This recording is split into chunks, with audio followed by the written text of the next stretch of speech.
चलिए जी बताते हैं कुछ बेहतरीन टिप्स और ट्रिक्स इस वीडियो में आपके लिए।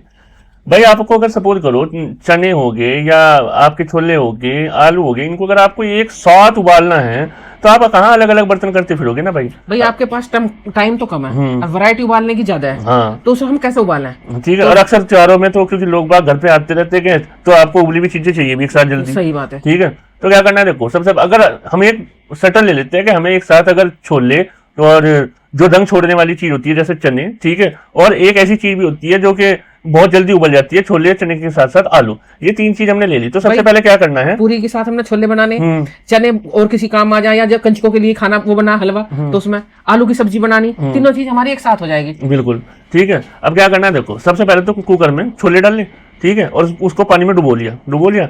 अब उनमें जगह बनाकर एक कटोरे में, अच्छे बड़े से कटोरे में रख दो अपने चने वगैरह रख दे। उसमें ऊपर हल्का सा नमक डाल देना, क्योंकि चने तो हमेशा उबालने ही नमक डाल के जाते हैं। ठीक, उसमें भी फिर आपको पानी भर देना है, कटोरी में भर दिया।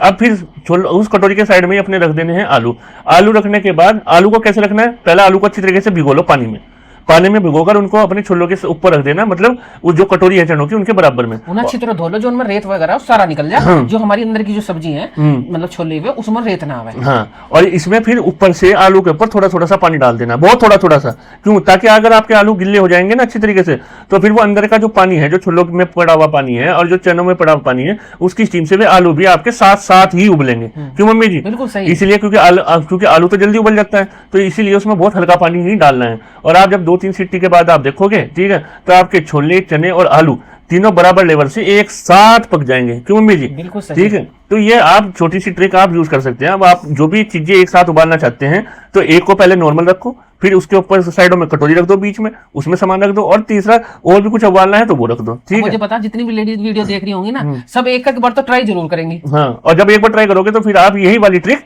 यूज करोगे। ठीक है जी, तो प्लीज इस ट्रिक को यूज जरूर करना और कमेंट करके जरूर बताना ये ट्रिक आपको कैसी लगी। चलिए जी, अब बताते हैं आपको ट्रिक नंबर 2। अक्सर आपने देखा होगा जब भी आप तड़का वगैरह लगाते हो या छोक वगैरह तैयार करते हैं, तो जब भी आप तेल वगैरह कड़ी पत्ते के साथ आप छोटे छोटे से होगी और या जीरा हो गया, तो वो चटक के बाहर गिर जा, स्लेब भी गंदी हो जा। और मेरे तो एक बार यहाँ लगी थी वो चटक के, तो उसके लिए हमें क्या करना है, जैसे हमने उसमें ऑयल डाल दिया अपना फ्राई पैन या कढ़ाई में किसी में भी, तो उसमें थोड़ा सा पहले चुटकी भर नमक डाल दो। नमक डालने के बाद आपने कड़ी पत्ता हो गया, राई हो गया, जीरा हो गया, ठीक है, या सरसों के दाने हो गए, तो ये फिर चटकने के नहीं, बिल्कुल ना तो ये बाहर निकलने के, और ना ही आपके भाई सही पे गरम आपकी आंखों पे या चेहरे पे लगा भाई। हाँ, सच्ची में। तो क्या करना है, देखो आपने जैसे फ्राई पैन लिया या कोई भी कढ़ाई ली, तो जब आप उसमें तेल डालोगे और जब तेल गर्म सा होने लगे तो उसमें थोड़ा सा चुटकी भर नमक डाल देना, और फिर अपना करो तड़का तैयार। ये ना तो आपकी ये गाय वगैरह जो है बाहर आएंगे, क्यों मम्मी जी? ठीक है, और ना ये आपकी स्किन को या आपके शरीर को कोई नुकसान पहुंचाएंगे।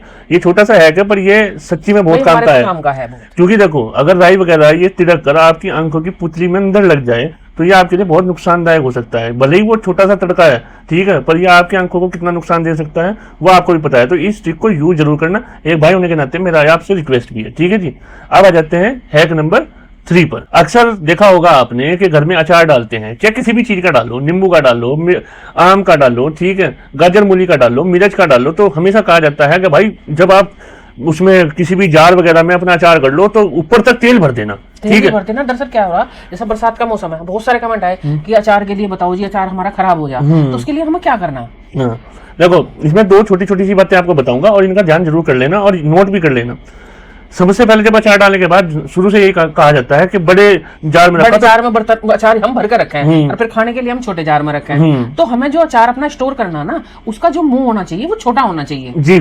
ठीक है, और वो किस लिए होना चाहिए वो भी हम आपको बता देते हैं। देखो बड़े मुंह का जार में अगर आप अपना अचार करके रखोगे तो उसमें आपको सरसों का तेल ज्यादा ही डालना पड़ेगा। अचार तो ऊपर तक रखना तेल, कि जब तक तेल उससे ऊपर नहीं आता तो अचार में फफूंदी वगैरह नहीं लगती, कि उसमें तेल उससे कवर कर ले। लेकिन हम अगर बड़ा जार रखेंगे तो उसमें ज्यादा तेल लगाना हमें, तो इसलिए हमें जो अचार अपना स्टोर कर रखना चाहिए वो छोटे मुंह के में रखना चाहिए। छोटे मुंह की जो बोतल वगैरह होती है उनमें रखना चाहिए। अब देखो छोटे मुंह की बोतल में कैसे रखना है, देखो छोटे मुंह की बोतल में ऊपर तक अचार भर लिया आपने, ठीक है, तो और उसके बाद थोड़ा सा मतलब 1 चमचा के करीब तेल जो है वो ऊपर डालो बस। ठीक है, ऊपर ऊपर ही। एक तो आपका तेल का खर्चा कम, दूसरी बात उसमें तेल गरम ना, छोटी मुंह की तो वो एकदम भर गया, तो हमारा अचार बिल्कुल नीचे सेफ है।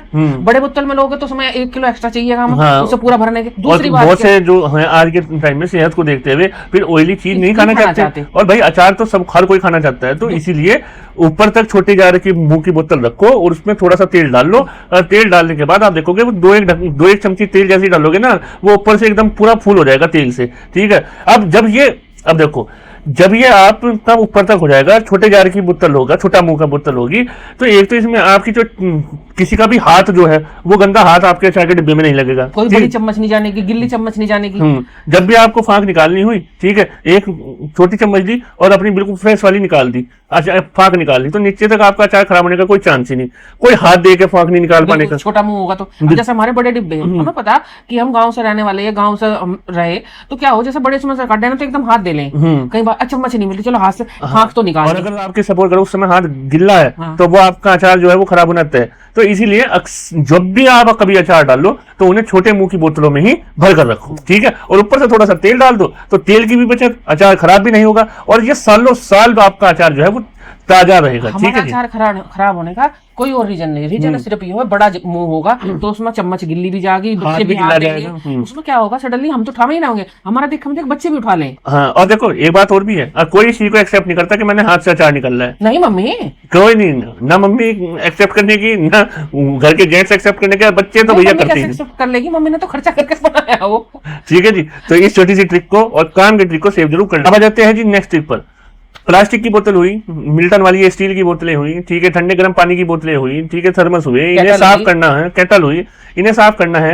जब रेगुलर यूज करते हैं तो इनके अंदर एक बदबू आने लगती है, क्योंकि अंदर से गंदी हो जाती है, जो इनका ढक्कन होता है, लीड होता है, उसकी रबड़ भी गंदी हो जाती है। तो क्या करना है, देखो बोतल खाली कर ली, उसमें डाला 1 चम्मच नमक, पूरा 1 चम्मच नमक डालने के बाद उसमें डाला 1.5 चम्मच विनेगर डालने के बाद उसमें 1 से 1.5 चम्मच ही डाले चावल, सूखे चावल, ठीक है, जो कच्चे चावल होते हैं वो डाल ले, और फिर ढक्कन लगा के इसको शेक करना है। अब आप कहोगे कि भैया व्हाइट विनेगर नहीं है, व्हाइट विनेगर नहीं है तो 1 नींबू काट के डाल लेना उसका रस, ठीक है, और उसके बाद ढक्कन लगाओ और इसको 5 मिनट के लिए अच्छी तरीके से शेक करो। और शेक करने के बाद इसको जब आप साफ कर पानी से फिर धोओगे तो आप देखोगे आपकी बोतल अंदर से साफ हो चुकी होगी, आपका ढक्कन जो है वो साफ हो चुका होगा, ठीक है, और आपकी जो बदबू है वो गायब हो चुकी होगी। हर 3 से 4 दिन बाद ये छोटी सी ट्रिक 5 मिनट के लिए कर लो, तो आपकी चाहे प्लास्टिक की बोतल हो, केटल हो, स्टील की बोतल हो, ठीक है जी, थर्मस वगैरह हो, वो आप आराम से घर पर इजीली साफ कर सकते हो, बिना किसी मेहनत के, बिना किसी झंझट के, क्यों मम्मी जी? और बोतलों में से बदबू आना भी बिल्कुल बंद हो जाएगी 100%। तो ये छोटी सा ट्रिक सेव जरूर कर लेना, और प्लीज कमेंट करके जरूर बताना आप हमारी वीडियो कहाँ से देख रहे हैं।